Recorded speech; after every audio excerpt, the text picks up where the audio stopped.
after that, so maybe 721 BC, and he's using the same thing that Charles de Gaulle said, the same thing that's in the Zeno. I think they also. I mean, it's amazing the persistence of these sorts of characterizations of the Jewish people. So those anti-Semites, they're doing something right because they've been working with they've been sticking to the same prayer book for quite some time. I remember going to the Beit Midrash of a very liberal, modern Orthodox synagogue. And I found this right-wing agitprop about Israel, and the rabbi said, I didn't put it there. And I said, I knew you didn't, Rabbi, this is all right-wing literature. And the rabbi said, well, the Torah's pretty right-wing. And so I'm reading here Deuteronomy 32 and verse 7. Remember the days of yore, understanding the years of generation after generation. So it's the right wing. It's the conservatives who are always saying, remember how great it used to be. Right. Calling people back to their illustrious past. Absolutely. I would also say that's a characteristic of fundamentalist movements generally, is that they're always pointing back to the golden age. Right. So here we are in Moshe Rabbeinu is up there, giving his valedictory address, and he's already talking about. Remember how it used to be when we did it right. Yeah. Because your ancestors, boy, they knew how to do it, and they would be ashamed. And so yeah, but remember the days of old. Indeed, whenever anyone says to me, "Remember the days of old," all I'm listening for is, yeah, tell me how great you think it was. But I'm always suspicious that it was ever anything like that. I mean, Islam is the exact same thing. It's constantly going on about how great it was in the time of Muhammad and how awesome it was when they were conquering everything and whatever. And if you doubt it, says, ask your father and he will relate it to you, your elders, and they will tell you. Yeah, right. They'll tell you how good it was. Right, they'll tell you how good. Well, and I think that was probably true too, because older people often, things were better in their day.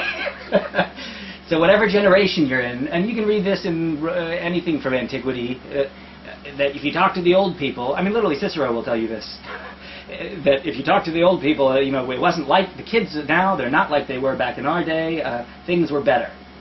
Well, anatomically modern human beings have been around for maybe 150,000 years.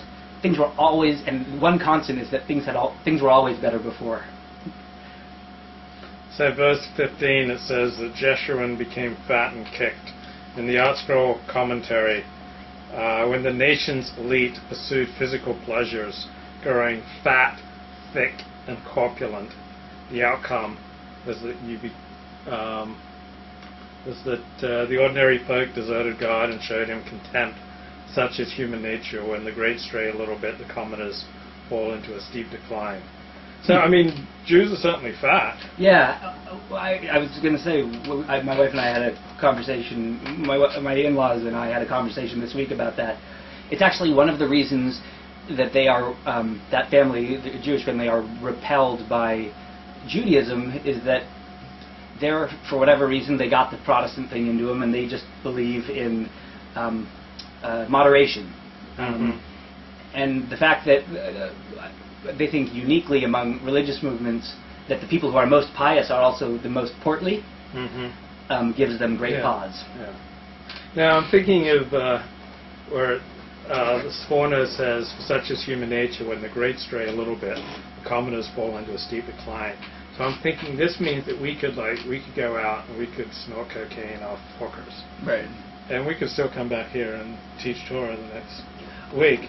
But if the lower classes did that, they'd totally collapse and they'd quit their jobs and they'd just do drugs till they croaked. Well, you mean do you think that's what the Torah means here? Well, I think no, my interpretation of that is that they're saying that that there's a special responsibility for elites like us, and elites like us could be me and Luke, or generally anyone who's speaking considers themselves among that group, the elites. Right. So if we're not especially responsible, then all those mediocre people out there, God, can you imagine what they're going to do if they see us behaving even moderately bad? So actually, my first interpretation of that was that it was a special responsibility for people who fancy themselves special. Have you ever snorted cocaine off a hooker? I have not had the pleasure. I'm young. I mean, that to me seems like the height of decadence. Yes, Like a coke and beautiful hookers. hooker Yes. Get a hotel room, get a lot of cocaine, Right. and you put it on her thigh. You spread out the cocaine, and then you. Right. I That agree. seems to me the very epitome of that decadence. I agree, and it's funny because in Judaism, wine is kind of and meat are kind of symbolic of pleasure in life. Actually, in the past, I have used coke and hookers as my version of that. So, like when I got if I would get a lot of money, someone would ask me what I would spend it on. I would say coke and hookers. Like, what else? Right. And I was only half joking because whatever I was saying, I'm going to have some fun. Right. Yeah, did you ever read The Wealth of Nations by Adam Smith? I did, yes. So he talks in there that there are a lot of vices that the middle and upper classes can commit with relatively little harm that would destroy someone in the lower class. And I think coke and hookers is a good example. I'm sure a person of discipline can use coke and hookers in moderation. Yes. And while it's no doubt not great for his neshama, he can continue leading a productive life. Yes. While someone who doesn't have great discipline, that's like the total road to ruin. Right, completely. To me, it's not so much a class thing. Look, I worked with I told you last week, with a lot of heroin addicts. Now, I also know that there are functioning heroin addicts, for lack of a better term. There are people who are professionally successful, hold down their work, and can make even a marriage work, and who do a respectable amount of heroin. Right. Not everyone can do that. The thing I'd say, though, is that in my experience, there are a lot of the personal resources that people have for stuff like that. There's in a working class neighborhood, or even worse than working class, you check out the street life there. There are a lot of people there who, even though they're lower class, they bring a lot of personal resources to the table. So I guess I'm just saying there are people in the upper classes who would be destroyed by one attempt at heroin, take them down a terrible path. And there's people in working class who can handle it. Do you think that alcoholism and drug addiction is a disease or a lack of moral will? I wouldn't characterize it as either. I think it's a lack of self-discipline. Yeah, I think it's a lack of self-discipline. This disease stuff. Oh, it's a disease because I can't stop drinking booze. Right. I mean, I don't buy it. I think it's just a lack of self-discipline. Don't give me this disease crap. Well, I mean, if you need to believe that because that's part of your AA, that's the only thing that'll keep you sober, then God bless you. But it's because you lack discipline, pal. What I think that there's a lot of truth in that.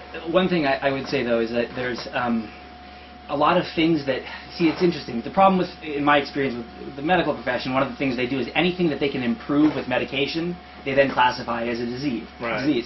Well, there are things that you can have a failure of self-discipline that can be treated and corrected medically. Now, you can call it a disease then, but that doesn't change the fact that the origins of it were a failure of self-discipline. So it's complicated. The way, so I'd say it's often... I still wouldn't call it a disease, but medical intervention can help. What about sex addiction? What do you think of sex addiction? Do you think it's a disease or? I don't. I think it's correctable. I really do. More so than. See, the thing with heroin addiction, in my experience, is that a few people actually couldn't kick the physical part. It was not as hard as what came next. But I think sex addiction, especially, I guess for reasons I won't try to articulate, is correctable. Without believing it's a disease. Yes. No, I mean, because a disease is just that's just someone else's term that they told you applies to it. The question is, how is it a problem in your life? How do you want it to be different? And then you think it through and figure out how you're going to do it. And I think it really, really can be done, especially with sex addiction. Like if you go out and you see this gorgeous woman, and then someone tells you, just imagine there's a man out there who's tired of having sex with her. Right. That just blows my mind, but it's true. Well, you can't blow your mind that much. You see gorgeous women, and then you realize that the guy that's been tapping her for 6 months or a year, he's so tired of it. He's so tired of it. Yeah, it blows your mind, but then you've been there also. So, I've been there also. It's like, so men are, it's such a brutal truth. It is a brutal truth. Yeah, I don't know. There's nothing to soften that with. It's just a brutal truth. there are people who make long-term sex really work, but couples